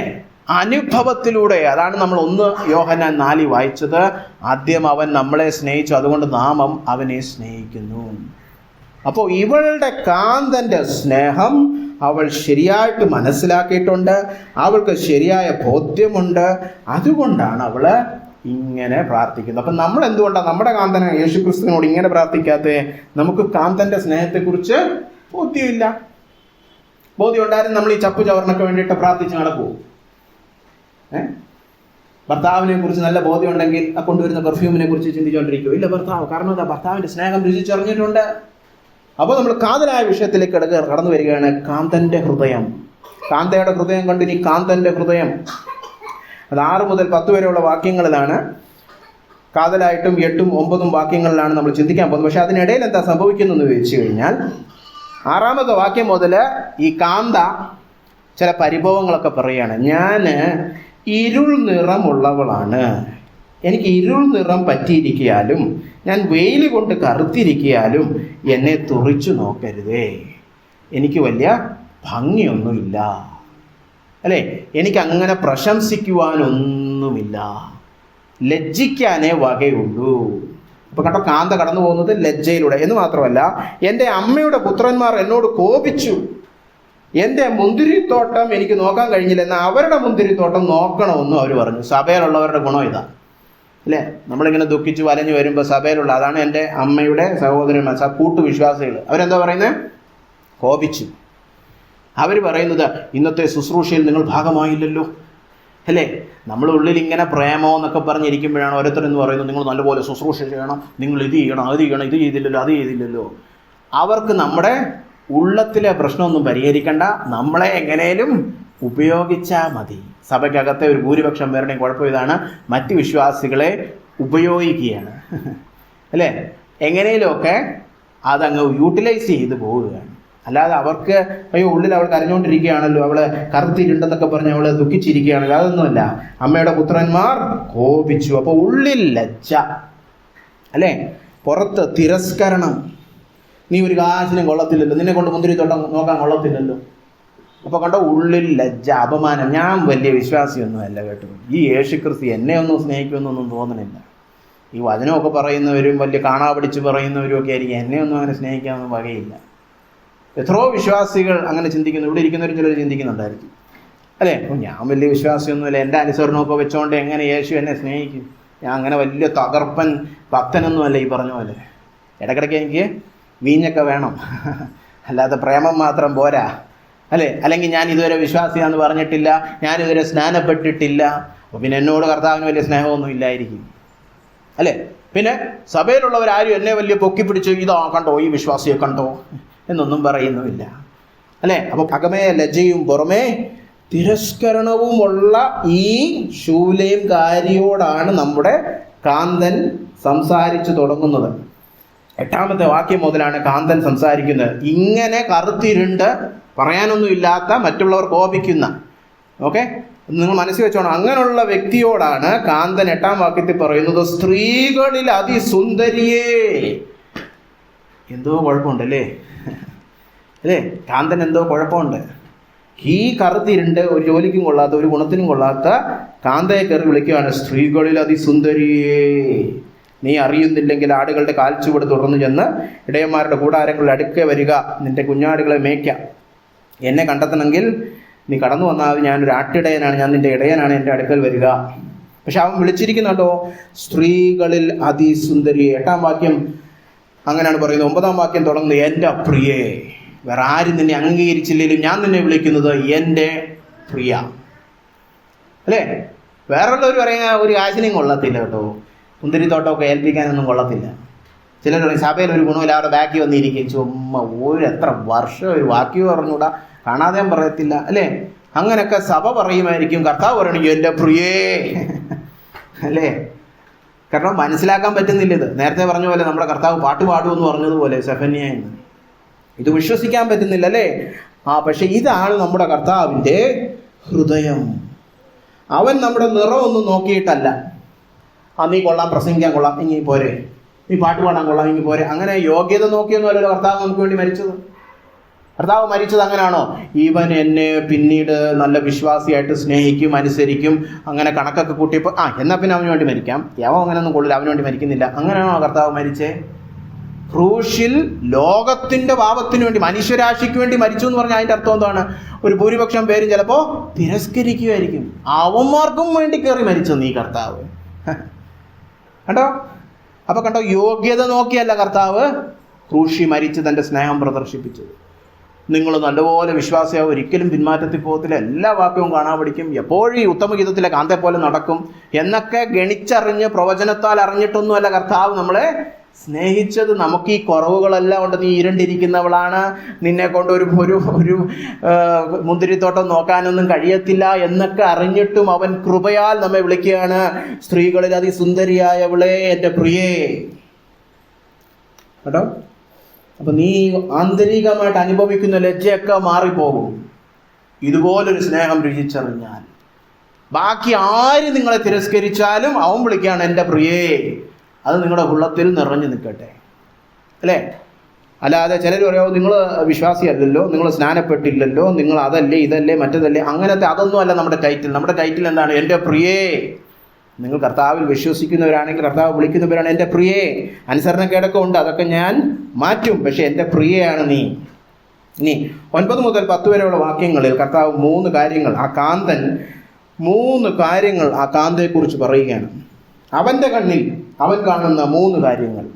എൻ്റെ പ്രിയേ, ഫറവോന്റെ രഥത്തിന് കെട്ടുന്ന പെൺകുതിരയോട് ഞാൻ നിന്നെ ഉപമിക്കുന്നു. ഈ കൊച്ചു പെണ്ണ് കറുത്തിരുണ്ട് ഒരു മുന്തിരിത്തോട്ടം വരെ നോക്കാൻ വയ്യാത്തപ്പോഴാണ് പറയുന്നത് ഫറവോന്റെ പെൺകുതിര, അല്ലേ? എന്താ ഈ ഫറവോന്റെ പെൺകുതിര? 2 ദിനവൃത്താന്തങ്ങൾ 1:16 17 പറഞ്ഞിരിക്കുന്നത് നമ്മൾ എടുത്ത് വായിക്കുന്നില്ല. ശലോമോൻ തൻ്റെ കുതിരകളെയെല്ലാം മിസ്രൈമിൽ നിന്ന് വാങ്ങിച്ചിരുന്നു. അതായിരുന്നു അന്നത്തെ കാലത്തെ ഏറ്റവും നല്ല കുതിരകൾ. ഇപ്പം ഇന്നത്തെ കാലത്ത് നമ്മൾ പറയുകയാണെങ്കിൽ മെർസിഡസ് ബെൻസ് കാർ എടുത്തു, അല്ലേ? അത് ജർമ്മനിയിൽ നിന്ന് ഉണ്ടാക്കിക്കൊണ്ട് വരും, നമ്മൾ വാങ്ങിക്കുന്നു, അല്ലേ? ജർമ്മൻ കാർസും ജാപ്പനീസ് കാർസും ഒക്കെയാണ് ഏറ്റവും കൊള്ളാവുന്ന കാറുകൾ എന്ന് പറയുന്നത് പോലെ മിസ്രൈമിലെ കുതിര എന്ന് പറഞ്ഞാൽ അന്നത്തെ കാലത്ത് ഏറ്റവും നല്ല കുതിര, അകത്ത് നല്ല ശക്തിയുള്ള കുതിര. അപ്പം ഇവിടെ ഉള്ളിൽ അവള് ലജ്ജിച്ചുകൊണ്ടിരിക്കുകയാണ്. ഞാൻ പറഞ്ഞു കർത്താവളാണല്ലോ, എന്നെ കൊണ്ടൊരു ഗുണമില്ലല്ലോ. കർത്താവ് പറയുകയാണ്, ഞാൻ നിന്നെ കാണുന്നത് ഫറവോന്റെ പെൺകുതിരയെ പോലെയാണ്. ഇതൊക്കെ എന്തു വൈ പറയുന്നത്? വിശ്വസിക്കാനൊന്നും വയ്യല്ലോ, അല്ലേ? പക്ഷെ ഇതാണ് കൃപയാൽ രക്ഷിക്കപ്പെട്ടുക എന്ന് പറഞ്ഞു കഴിഞ്ഞാൽ. എന്നെ ദൈവം അംഗീകരിച്ചിരിക്കുന്നത് എങ്ങനെയാണ്? വിശ്വാസത്താൽ നീതീകരണം എന്നുള്ള ക്ലാസ്സിൽ നമ്മൾ കണ്ടു. എങ്ങനെയാ കർത്താവ് നമ്മളെ നീതീകരിച്ചിരിക്കുന്നത്? അവൻ്റെ രക്തത്താലും അവൻ്റെ അനുസരണത്താലും ഒക്കെയാണ്. അവൻ നമ്മളെ രക്ഷ എന്നൊരു അങ്കി ഇട്ടേച്ചാണ് നമ്മളെ അംഗീകരിച്ചിരിക്കുന്നത്, അല്ലേ? എന്നിട്ട് അവൻ്റെ ആത്മാവ് നമ്മുടെ ഉള്ളിൽ പ്രവർത്തിച്ച് നമ്മൾ പടിപടിയായി അവൻ്റെ സ്വരൂപത്തിലേക്ക് മാറിക്കൊണ്ടിരിക്കുകയാണ്. അങ്ങനെ രക്ഷിക്കപ്പെട്ടുകൊണ്ടിരിക്കുന്ന തൻ്റെ കാന്തയെ നോക്കി വിളിക്കുകയാണ്, നീ ഇപ്പോൾ ചിലപ്പോൾ പുറമേ കാണുമ്പം അങ്ങനെ കറുത്തിട്ടും ഇരുണ്ടിട്ടും ഒക്കെ ഉള്ളവളായിരിക്കും, പക്ഷെ എൻ്റെ കണ്ണിൽ നീ എൻ്റെ സ്വരൂപത്തിലേക്ക് രൂപാന്തരപ്പെട്ടുകൊണ്ടിരിക്കുന്ന എൻ്റെ കാന്തയാണ്. അത് മാനുഷികമായിട്ടും നല്ല ഭർത്താക്കന്മാരുടെ ഒരു ലക്ഷണം അതാണ്. കുറവുകളല്ല ഭാര്യയിൽ കാണുന്നത്, അവളിൽ ഉണ്ടായിക്കൊണ്ടിരിക്കുന്ന മാറ്റത്തെ എപ്പോഴും സൂചിക്കും. ചില ഭർത്താക്കന്മാരോട് ഇവളെ ഒരു കാലത്ത് നന്നാവില്ലെന്ന് പറഞ്ഞ് ശപിച്ചുകൊണ്ടിരിക്കുകയും, എന്നാൽ അവളൊരു ഒരു ഒരു ചെറിയൊരു ഇഞ്ചൊന്ന് മുമ്പോട്ട് വന്ന ഉടനെ അത് ചൂണ്ടിക്കാണിക്കുന്ന ഭർത്താക്കന്മാരും ഉണ്ട്. നമ്മുടെ കർത്താവിൻ്റെ പ്രത്യേകത അതാണ്. ചെറുതായിട്ടൊക്കെ നീ വളരുന്നല്ലോ, എൻ്റെ പ്രിയയാണ്, സ്ത്രീകളിൽ ഏറ്റവും സുന്ദരിയാണ്. അതാണ് നമ്മുടെ കർത്താവിൻ്റെ കൃപ നിറഞ്ഞ ആ ഹൃദയം. അപ്പം നിങ്ങൾ മനസ്സിലാക്കണം, അവന് നിങ്ങളിൽ എന്തുമാത്രം സന്തോഷമുണ്ടെന്ന്. അവൻ്റെ രക്തത്താൽ രക്ഷിച്ച് അവൻ്റെ നീതിയാൽ നമ്മെ മൂടി, നമ്മെ നീതീകരിച്ചിരിക്കുന്നത് കൊണ്ട്, അവൻ്റെ ആത്മാവ് നമ്മുടെ ഉള്ളത്തിൽ ശുദ്ധീകരണം നടത്തുന്നത് കൊണ്ട്, നമ്മൾ നേരത്തെ സെഫന്യായിൽ വായിച്ചതുപോലെ അവൻ നിങ്ങളിൽ സന്തോഷിക്കുന്നു. ഞാൻ ഇവിടെ ഇരിക്കുന്ന എല്ലാ വിശ്വാസികളോടും പറയാൻ ആഗ്രഹിക്കുന്നു, നിങ്ങളിൽ അവൻ സന്തോഷിക്കുന്നു. വ്യക്തിപരമായിട്ട് പറയുകയാണ് എല്ലാ വ്യക്തികളോടും, അവൻ നിങ്ങളിൽ സന്തോഷിക്കുന്നു. നിങ്ങൾ പറയും ഒരു കാശിനും കൊള്ളത്തില്ല ബ്രദറെ, ഞാൻ ഇന്നലെയും കൂടെ പാപം ചെയ്തു, എനിക്കിപ്പോഴും അനുസരിക്കാൻ പറ്റുന്നില്ല, ഞാൻ ഇതുവരെ സ്നാനത്തെക്കുറിച്ച് ചിന്തിച്ചിട്ടില്ല, ഞാൻ വിശ്വസിച്ചിട്ടില്ല, അങ്ങനെയൊക്കെ പറയുകയാണെങ്കിലും കർത്താവ് പറയുകയാണ് ഞാൻ നിന്നെ കണ്ടിട്ടുണ്ട്, നീ എനിക്ക് ഫറവോന്റെ പെൺകുതിരയെ പോലാണ്. അയ്യോ, ഞാനൊരു കഴുത പോലും അല്ലല്ലോ, നിന്നെ ഞാൻ ആക്കും അല്ലേ? ശീമോൻ പത്രോസ് കർത്താവിൻ്റെ അടുക്ക വന്നപ്പോൾ കർത്താവ് എന്ത് പറഞ്ഞു? നീ പാറയാകുന്നു. ഏത് ശീമോൻ? ശീമോന്റെ അർത്ഥം അറിയാവും? ഈ റീഡ്, അതിന്റെ മലയാളം എന്തോ? കോസ്റ്റൽ റീഡ്, പായൽ പിടിച്ചു കിടക്കുമല്ലോ, ഇങ്ങനെ വഴുതി പോകുന്ന പായൽ, അതാണ് അവന്റെ പേര്. എന്നിട്ട് അവനെ കർത്താവ് എന്താ വിളിച്ചേ? നീ പാറയാകുന്നു. ഇവനോ ഈ വഴുതി എപ്പ അവസരവാദി അല്ലേ, 3 പ്രാവശ്യം തള്ളിപ്പറഞ്ഞു ഇതാണോ പാറ, പക്ഷെ ആക്കിയില്ലേ പാറ. പരിശുദ്ധാത്മാ അകത്ത് വന്നപ്പോ പാറയായില്ലേ? യഹൂദന്മാരോട് ആദ്യം സുവിശേഷം പ്രസംഗിച്ചവൻ ആരാ? യവനന്മാരോട്, ജാതീയന്മാരോട് ആദ്യം സുവിശേഷം പറഞ്ഞവൻ ആരാ? കർത്താവിന് വേണ്ടി മരിച്ചു അവസാനം. ഈ തള്ളിപ്പറഞ്ഞു എന്നൊക്കെ പറയുന്ന ശീമോനെ നമുക്കറിയാലോ, അവസാനം കർത്താവിന് വേണ്ടി മരിച്ചു. യോഹന്നാൻ 21 അവസാനം പറയുന്നു, നീ എന്നെ എങ്ങനെ മഹത്വീകരിക്കുന്നു എനിക്കറിയാം. നമ്മുടെ പ്രശ്നം നമുക്ക് ഇന്നത്തേതും ഇന്നലത്തേതുമായ എന്നെ മാത്രമേ അറിയാവുള്ളൂ. കർത്താവിന് നാളത്തെ എന്നെയും അറിയാം. 10 വർഷം കഴിഞ്ഞ് ഞാൻ എന്തായിരിക്കുമെന്നും അറിയാം, നിങ്ങളെയും അറിയാം. നിങ്ങൾ ചിലപ്പോൾ അഴൂർ പഞ്ചായത്തിന് വേണ്ടി മരിക്കാൻ പോകുന്ന ഒരു രക്തസാക്ഷിയായിരിക്കും. ഇന്ന് പറയും, അയ്യോ ഞാൻ സ്നാനപ്പെട്ടിട്ടില്ല, ഞാൻ പ്രാർത്ഥിച്ചിട്ടില്ല, ഞാൻ പാപം ചെയ്തുകൊണ്ടിരിക്കുകയാണ്. കർത്താവ് പക്ഷെ എങ്ങനെ കാണുന്നത്? ഭാവിയിൽ എനിക്ക് വേണ്ടി കഷ്ടം സഹിക്കാൻ പോകുന്നവനാണ് അല്ലേ? പൗലോസ് രക്ഷിക്കപ്പെടുമ്പോൾ അതല്ലേ കർത്താവ് പറഞ്ഞത്, അനന്യാസേ നീ പോവുക, അയ്യോ അവൻ്റെ അടുത്തൊന്നും പോകാൻ പറ്റില്ല, അവൻ കൊല്ലും. എനിക്കറിയാം അവൻ എനിക്ക് വേണ്ടി എന്തെല്ലാം കഷ്ടം അനുഭവിക്കും. പൗലോസ് അനുസരിച്ചതിന് ശേഷമല്ല കർത്താവ് അറിഞ്ഞത്, അതിന് മുൻപേ കർത്താവ് പറഞ്ഞു, എൻ്റെ വിശ്വസ്തദാസനാണ്. നീ ഒന്നും കണ്ടിട്ടില്ല പൗലോസ് എന്താകുമെന്ന്, ഞാൻ കണ്ടിട്ടുണ്ട്. നമ്മുടെ കാന്തൻ്റെ ഒരു പ്രത്യേകതയാണ്, ഈ ഭർത്താവിൻ്റെ ഒരു പ്രത്യേകത, ഭാര്യ ആത്യന്തികമായിട്ട് എന്തെത്തുമെന്ന് ആദ്യമേ അറിയാം. അതുകൊണ്ട് അന്ന് കൊടുക്കേണ്ട പ്രോത്സാഹനം ഇന്നേ തരിക, സ്ത്രീകളിൽ അതിസുന്ദരി. കേട്ടോ, ഭർത്താവിൻ്റെ ഒരു കൃപ കണ്ടോ? അവന് നമ്മളോട് ദേഷ്യവും പിണക്കവും ഒന്നുമല്ല. അവൻ നമ്മളോട് പറയുന്നത്, നീ എൻ്റെ പ്രിയയാണ്. രണ്ടാമത് പറഞ്ഞിരിക്കുകയാണ്, നിന്റെ കവിൾത്തടങ്ങൾ രത്നാവലി കൊണ്ട് ശോഭിച്ചിരിക്കുന്നു. 10ാമത്തെ വാക്യം, നിന്റെ കവിൾത്തടങ്ങൾ രത്നാവലി കൊണ്ട് ശോഭിച്ചിരിക്കുന്നു. അല്ലേ, കവിൾത്തടങ്ങൾ ശോഭിച്ചിരിക്കുക എന്നൊക്കെ പറഞ്ഞാൽ അത് നമ്മൾ മനസ്സിലാക്കണം. ഈ കവിതാ ഭാഷ, കാവ്യാത്മകമായ ഭാഷ നമ്മൾ പഠിക്കണം. കവിൾത്തടങ്ങൾ എപ്പോഴും ഉള്ളത്തിലെ നമ്മുടെ വൈകാരികത പുറത്തു കൊണ്ടുവരുന്നതാണ് അല്ലേ? ചിലപ്പോൾ എന്താ പറയുക, കവിൾത്തടങ്ങൾ ചുമന്നിരിക്കുന്നു എന്ന് പറഞ്ഞാൽ അവർക്ക് സന്തോഷം വന്നിരിക്കുന്നു. എന്നാൽ കവിൾത്തടത്തിൽ കൂടെ കണ്ണീരൊഴുകുന്നു എന്ന് പറഞ്ഞാൽ അവർ ദുഃഖിച്ചിരിക്കുന്നു അല്ലേ? അപ്പോൾ ഇവിടെ പറഞ്ഞിരിക്കേണ്ടത്, നിന്റെ കവിൾത്തടങ്ങൾ ശോഭിച്ചിരിക്കുന്നു. ഇംഗ്ലീഷിൽ ലവ്ലി, അതല്ല പ്രിയമുള്ളതാകുന്നു, എനിക്കത് ഇഷ്ടമുള്ളതാകുന്നു അല്ലേ എന്നാണ് അവിടെ പറഞ്ഞിരിക്കുന്നത്. അപ്പം നിങ്ങൾ മനസ്സിലാക്കണം, നമ്മൾ കർത്താവിനോട് പ്രകടിപ്പിക്കുന്ന നമ്മുടെ വൈകാരികത കർത്താവിന് ഇഷ്ടമുള്ളൊരു കാര്യമാണ്. നമ്മൾ പോയി കരഞ്ഞു, നമ്മൾ പോയി സന്തോഷിച്ചു, നമ്മൾ പോയി കർത്താവിനോട് നമ്മുടെ പ്രയാസവും പരിഭവം എല്ലാം പറഞ്ഞു. ഇതൊന്നും കർത്താവിന് നാശം കയറി വന്നിരിക്കുന്നു എന്നല്ല, എനിക്കിഷ്ടമാണ് അല്ലേ? സ്നേഹവാനായ ഒരു ഭർത്താവിനോട് ചോദിച്ചാൽ പറയും, എൻ്റെ ഭാര്യ എന്നോട് അവളുടെ ജീവിതത്തിലെ എല്ലാം പങ്കുവെക്കുന്നതിലാണ് എനിക്ക് ഏറ്റവും വലിയ സന്തോഷം. അവൾ എന്നോടാണല്ലോ എല്ലാം പങ്കുവെക്കുന്നത്, എന്നെയാണല്ലോ അവൾ ആ ഒരു വ്യക്തിയായിട്ട് കണ്ടിരിക്കുന്നതെന്ന് വളരെ തീക്ഷ്ണമായ ഒരു സ്നേഹം അനുഭവിച്ചുകൊണ്ട് സ്നേഹവാന്മാരായ ഭർത്താക്കന്മാർ പറയും. സ്നേഹം ഇല്ലാത്ത ഭർത്താവ് പറയും, എന്തിന് ഇവൾ വന്ന് നമ്മളെ മെനക്കെടുത്തിക്കോളൂ എന്ന് പറയും അല്ലേ? സ്നേഹവാനായ ഭർത്താവ് എന്താ പറയുന്നത്, ഏത് ഉച്ചക്കാര്യത്തിനും അവൾക്ക് ഇച്ഛായ എന്ന് പറഞ്ഞ് എൻ്റെ പുറകെ നടപ്പാണ്. അതെനിക്കിഷ്ടമാണ്, കാരണം അവൾക്ക് ഞാനില്ലാതെ ജീവിക്കണ്ട. ഏത് വികാരത്തിൽ കൂടെ പോയാലും എന്നോടാണ് അവൾ ആദ്യം പ്രകടിപ്പിക്കുന്നത്, എന്നോട് മാത്രമാണ് അവൾ തുറന്നു കാട്ടുന്നത് അല്ലേ? ആണുങ്ങൾക്ക് പറഞ്ഞാൽ മനസ്സിലാവും, ഇത് വളരെ നമ്മളെ ഉല്ലസിപ്പിക്കുന്ന, ത്രസിപ്പിക്കുന്ന ഒരു കാര്യമാണ് ഞാനീ പറഞ്ഞത്. പലപ്പോഴും സ്ത്രീകൾക്ക് അത് അറിഞ്ഞൂടാ അല്ലേ? അതുപോലെ തന്നെയാണ് നമ്മുടെ കർത്താവ് പറയാണ്, നീ വന്ന് എൻ്റെ മുൻപിൽ നിന്റെ ഹൃദയം പകരുന്നത്, നിന്റെ ഉള്ളിലെ വൈകാരികത പകരുന്നത് എനിക്കിഷ്ടമാണ്. കാരണം നീ എന്നെ സ്വാഗതം ചെയ്യുകയാണ് നിന്റെ ജീവിതത്തിൻ്റെ ഭാഗമാകുവാൻ. അപ്പോൾ കണ്ടോ, നമ്മൾ വൈകാരികത ഒന്നും പ്രകടിപ്പിക്കാതെ ഇങ്ങനെ ഹല്ലേലൂയ എന്ന് പറഞ്ഞ് നിന്നാൽ എന്തുമായിരിക്കും? കർത്താവ് പറയും, ബോറടിക്കുന്നു കേട്ടോ. വിശുദ്ധ സംസർഗം ബോറടിക്കുന്നു കർത്താവിന്. കേട്ടോ, നിങ്ങൾക്കൊക്കെ അതറിയാവോ, നിങ്ങളുടെ വൈകാരികത കർത്താവിന് പ്രിയമുള്ളതാണെന്ന്.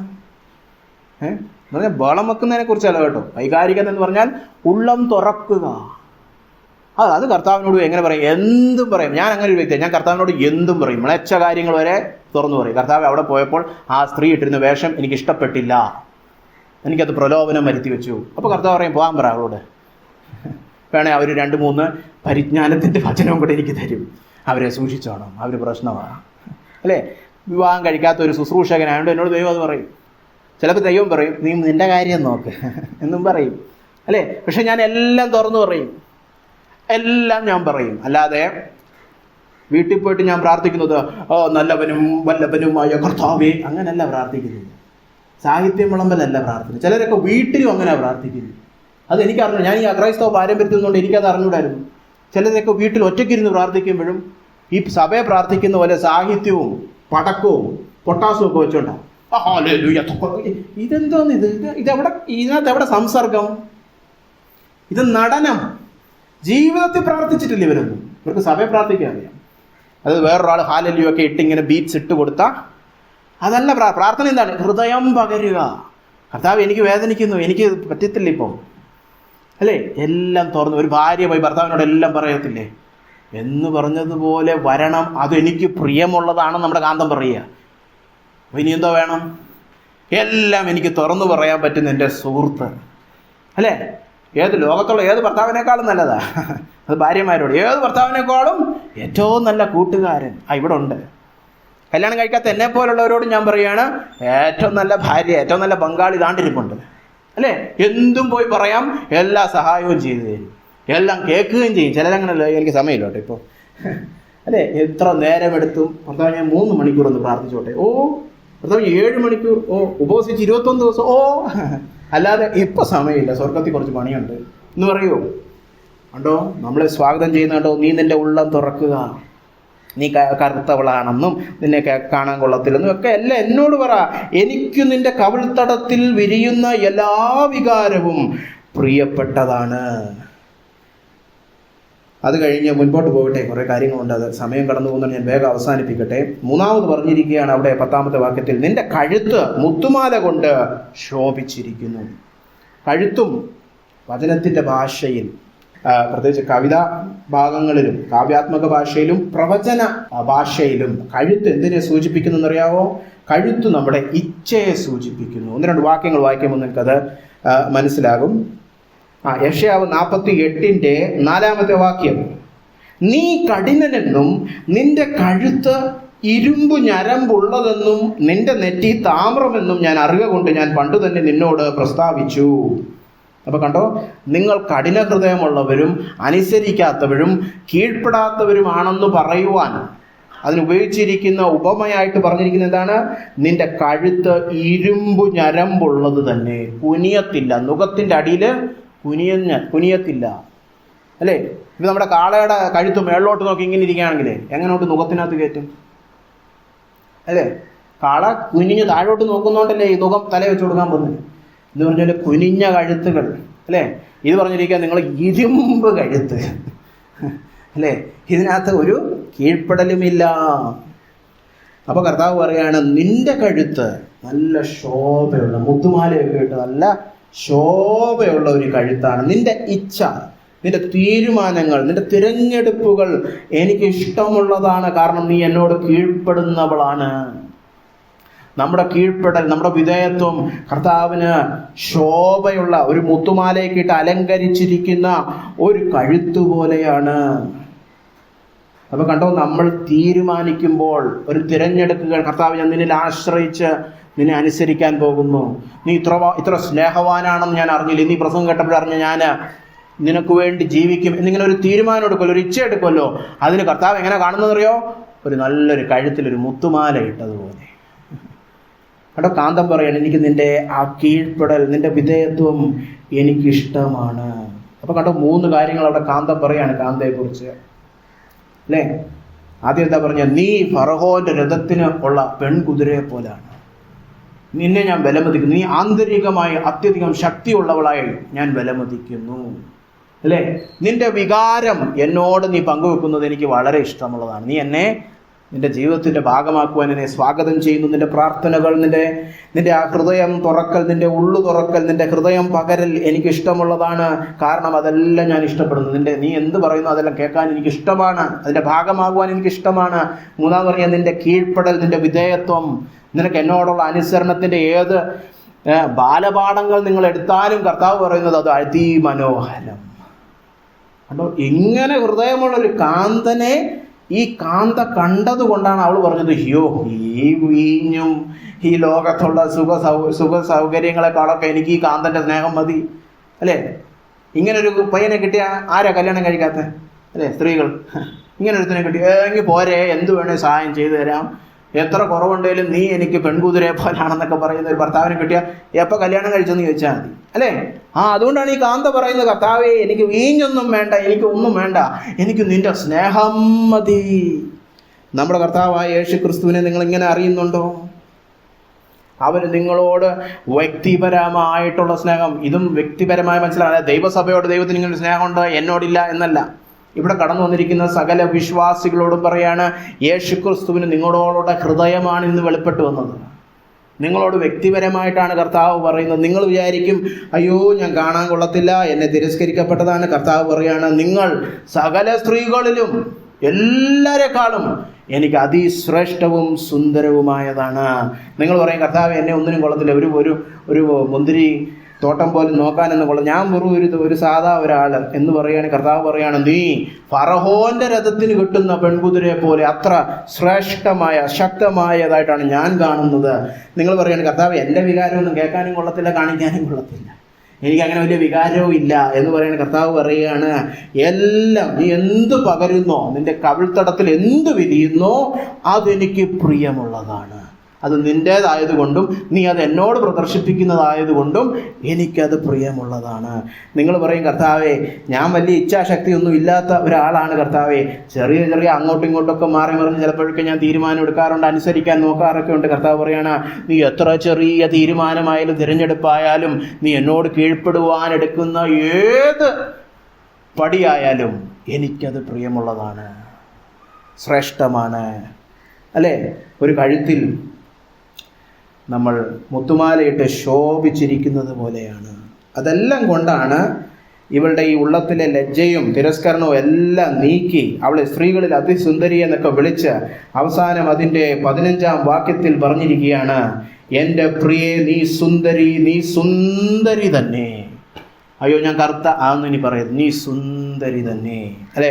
4:9 പറഞ്ഞിരിക്കുകയാണ്, എൻ്റെ സഹോദരി, എൻ്റെ കാന്തേ, നീ എൻ്റെ ഹൃദയത്തെ അപഹരിച്ചിരിക്കുന്നു. നിങ്ങൾ കേട്ടിട്ടുണ്ടോ? യേശു ക്രിസ്തു നിങ്ങളോട് പറയാണ്, അയ്യോ ബ്രദറെ, അയ്യോ സിസ്റ്ററെ, എന്നോട് ഇങ്ങനെ നോക്കല്ലേ, നീ എൻ്റെ ഹൃദയത്തെ നമുക്കിതൊക്കെ കേൾക്കുമ്പോൾ എന്തെന്നോ മണ്ടത്തരം എഴുതി വെച്ചിരിക്കുകയാണ്. പക്ഷെ യേശു ക്രിസ്തു ഇതാണ് പറയുന്നത്, സത്യവചനം ഇതാണ്. ദൈവം തൻ്റെ വീണ്ടെടുക്കപ്പെട്ട ജനത്തോട് പറയുന്നു, അയ്യോ ഒരു 5 മിനിറ്റ് കൂടുതൽ നോക്കിയാലേ ഞാൻ വീണു പോകും. ചില പയ്യന്മാരൊക്കെ പറയാറില്ല പെണ്ണുങ്ങളോട്, നീ ഒരു 5 മിനിറ്റ് കൂടെ നോക്കിയാൽ ഞാൻ അപ്പം തന്നെ ഫ്ലാറ്റ് ആയേനെ എന്ന് പറയുന്നവരാണ് പറയും, നീ എൻ്റെ ഹൃദയത്തെ അപഹരിച്ചിരിക്കുന്നെന്ന്. യേശു ക്രിസ്തു തൻ്റെ ജനത്തോട് പറയാണ്, നീ എൻ്റെ ഹൃദയത്തെ അപഹരിച്ചിരിക്കുന്നു. 4:10 പറഞ്ഞിരിക്കുകയാണ്, എൻ്റെ സഹോദരി, എൻ്റെ കാന്തേ, നിന്റെ പ്രേമം എത്ര മനോഹരം, വീഞ്ഞിനേക്കാൾ നിന്റെ പ്രേമവും സകലവിധ സുഗന്ധ വർഗത്തെക്കാൾ നിന്റെ തൈലത്തിന്റെ പരിമളവും എത്ര രസകരം. തിരിച്ചു പറയുക കർത്താവ്, എനിക്കും ഈ ലോകത്തിലെ എല്ലാത്തിനേക്കാളും വിലമതിക്കുന്നത് നിന്നെയാണ്, തൻ്റെ സഭയാണ്. അല്ലേ? കർത്താവ് ഈ ഭൂമിയെ, പാപത്തിൽ വീണ ഭൂമി എന്തുകൊണ്ടാണ് ഇങ്ങനെ നിലനിർത്തി പോകുന്നത്? തൻ്റെ സഭ ഇവിടെ ഉള്ളതുകൊണ്ട്. അല്ലേ? തൻ്റെ സഭയോടാണ് തനിക്ക് സ്നേഹം, തൻ്റെ കാന്തയോടാണ് തനിക്ക് സ്നേഹം. അല്ലേ? അപ്പോൾ കർത്താവ് പറയാണ്, എനിക്ക് നിങ്ങളാണ് ഈ വീഞ്ഞിനേക്കാൾ, ഈ ലോകത്തുള്ള എന്ത് സുഖത്തെക്കാളും കർത്താവിനും എന്താണ് വിലയേറിയത്? തൻ്റെ സഭ. നമ്മൾ ആദ്യം കണ്ട് സഭ തിരിച്ചു പറയുന്നത്, കർത്താവ് വീഞ്ഞിനേക്കാളും വരുന്നത് നീയാണ്. അല്ലേ? അങ്ങനല്ലേ സ്നേഹബന്ധം? പെൺകുട്ടി പറയുന്നു ഐ ലവ് യു, ഉടനെ പയ്യൻ പറയുന്നു ഐ ലവ് യു. ഒരേ കാര്യം തന്നെ അങ്ങോട്ടും ഇങ്ങോട്ടും പ്രതിഫലനം. ഇവിടെ കണ്ടോ പ്രതിഫലനം? ആദ്യം പറഞ്ഞു നിന്റെ വീഞ്ഞിനേക്കാളും നിന്റെ പ്രേമം എത്ര രസകരം. കാന്തം പറയുന്നു വീഞ്ഞിനേക്കാളും നിന്റെ പ്രേമവും സകല സുഗന്ധവർഗത്തെക്കാളും നിന്റെ തൈലത്തിന്റെ പരിമളവും എത്ര രസകരം. അപ്പൊ നമ്മൾ ചുമ്മാ അലങ്കാര ഭാഷയെ പറയുന്നതല്ല. കർത്താവും സഭയും തമ്മിലുള്ള ബന്ധം വിവാഹം പോലെയാണ്, പ്രേമം പോലെയാണ്. അല്ലല്ല, പ്രേമമാണ്. ഇതാണ് യഥാർത്ഥ പ്രേമം. ഈ പ്രേമം ഇനി ഒരു തടസ്സവും കൂടാതെ വിശ്വാസമൊക്കെ മാറ്റിവെച്ച് കാഴ്ചയാൽ നമ്മൾ അനുഭവിക്കാൻ പോകുന്നതിൻ്റെ പേരാണ് നിത്യത. അന്ന് ആരും വിവാഹം കഴിച്ചവരായിരിക്കത്തില്ല, എന്നെ പോലെ ആയിരിക്കും എല്ലാവരും, അല്ലേ? ഉയർപ്പിൽ ആരും വിവാഹം കഴിക്കത്തില്ല, ഭർത്താവും ഇല്ല, ഭാര്യയില്ല, ഒരു കാന്തൻ, നമ്മളെല്ലാം അവൻ്റെ കാന്ത. അങ്ങനെ ഈ പറഞ്ഞ സ്നേഹത്തിൻ്റെ ആഴങ്ങൾ നമ്മളിങ്ങനെ അനുഭവിച്ച് അനുഭവിച്ച് അനുഭവിച്ച് നിത്യമധുവിധു. ഇതാണ് സ്വർഗം. അല്ലാതെ സ്വർഗത്തിൽ പോകുമ്പോൾ രോഗം മാറും, സ്വർഗത്തിൽ പോകുമ്പോൾ കടം മാറും, അതൊന്നുമല്ല. സ്വർഗത്തിൽ പോകുമ്പോൾ യേശുവിനെ കിട്ടും, സ്വർഗത്തിൽ പോകുമ്പോൾ എൻ്റെ ആത്മ മണവാളനെ ഞാൻ കാണും, എൻ്റെ വിവാഹം കഴിയും. അതാണ് പ്രിയപ്പെട്ടവരെ ക്രിസ്തീയ ജീവിതം. അപ്പൊ കണ്ടോ, നീ സുന്ദരി, നീ അതിസുന്ദരിയാകുന്നു. എൻ്റെ പ്രിയ, നീ സുന്ദരി തന്നെ. എൻ്റെ പ്രിയ, നീ സർവാംഗ സുന്ദരി, നിന്നിൽ യാതൊരു ഊനവുമില്ല. 4:7 പറഞ്ഞിരിക്കുകയാണ്. നീ എൻ്റെ ഹൃദയത്തെ അപഹരിച്ചിരിക്കുന്നു, നിന്നെ ഞാൻ ലോകത്തിലുള്ള എല്ലാത്തിനേക്കാളും വിലമതിച്ചിരിക്കുന്നു. സഭയെ ഏറ്റെടുത്തു കഴിഞ്ഞാൽ കർത്താവ് ഈ ഭൂമിയെ വെച്ചിരിക്കുന്നത് ചുട്ട് കരിക്കാൻ വേണ്ടിയിട്ടാണ്. ഇതെല്ലാം നിങ്ങളോടായി പറയുന്നത്, ഓരോ വ്യക്തികളോട്, അല്ലാതെ ഞാൻ പൊതുവായി അങ്ങ് പ്രസംഗിച്ചു പോവുകയല്ല. ഈ കാന്തൻ്റെ ഹൃദയം ഈ പറഞ്ഞ വാക്യങ്ങളിലൂടെ വെളിപ്പാടായിട്ട് പരിശുദ്ധാത്മാവ് അകത്തു തരണമേ എന്നുള്ള പ്രാർത്ഥനയോട് നമുക്കായിരിക്കാം. കാരണം അങ്ങനെ പ്രാപിച്ചാലേ നമ്മൾ ആദ്യം കണ്ടതുപോലെ അവൻ നമ്മെ സ്നേഹിച്ചിരിക്കൊണ്ട് നാമും അവനെ സ്നേഹിക്കുന്നു. ആ സ്നേഹത്തിൻ്റെ ആഴവും വ്യാപ്തിയും സൗരഭ്യവും ഒക്കെ രുചിച്ചറിയണം പ്രിയപ്പെട്ടവരെ. നമുക്ക് കണ്ണുകളടച്ച് പ്രാർത്ഥിക്കാം. നമുക്ക് ഈ മണവാട്ടിയുടെ പ്രാർത്ഥന തന്നെ നമ്മുടെ പ്രാർത്ഥനയാക്കാം. ഇത്രത്തോളം ഞങ്ങളെ സ്നേഹിക്കുന്ന കർത്താവേ, വെറുതെ വന്ന് മരിക്കുക മാത്രമല്ല, മരിച്ചു ഞങ്ങളെ പാപത്തിൽ നിന്ന് മോചിക്കുക മാത്രമല്ല, രക്ഷിച്ചു എന്ന് പറയുക മാത്രമല്ല, നിന്റെ കാന്തയാക്കിയല്ലോ, നിന്റെ പങ്കാളിയാക്കിയല്ലോ, നിന്നെ ഇത്രത്തോളം രുചിച്ചറിയുവാൻ കഴിയുന്ന മണവാട്ടിയാക്കിയല്ലോ കർത്താവേ. വാക്കുകളില്ല കർത്താവേ, പരിശുദ്ധാത്മാവ് പോലും പാട്ടിലൂടെ മാത്രം വർണ്ണിച്ചിരിക്കുന്ന ഈ ബന്ധം വാക്കുകളിലൂടെ പറയുവാൻ ഞങ്ങൾ ആളുകളല്ല കർത്താവേ. ഞങ്ങൾ ഈ മണവാട്ടിയുടെ മാതൃക നോക്കി പ്രാർത്ഥിക്കുന്നു. യേശു ക്രിസ്തുവിൻ്റെ സ്നേഹത്തിൻ്റെ അനുഭവം, രുചി ആഴത്തിലറിയുവാൻ നിന്റെ വചനം നീ അയക്കണമേ. പരിശുദ്ധാത്മ ശക്തിയാൽ ഉള്ളത്തിൽ വെളിപ്പാട് പ്രകർന്ന് ഈ മണവാട്ടിയുടെ ഹൃദയം ഞങ്ങൾക്കും തരണമേ. ലോകത്തിലുള്ള ഭൂമിയിലുള്ള എല്ലാ സ്വത്തുവകകളെക്കാളും സുഖലോലുപതകളെക്കാളും നിന്റെ പ്രേമം രസകരമെന്ന് ആത്മാർത്ഥതയോടെ ഏറ്റുപറയുന്ന മണവാട്ടിയുടെ ഹൃദയം ഞങ്ങൾക്ക് ഏവർക്കും നീ പകർന്നു നൽകണമേ എന്ന് പ്രാർത്ഥിക്കുന്നു.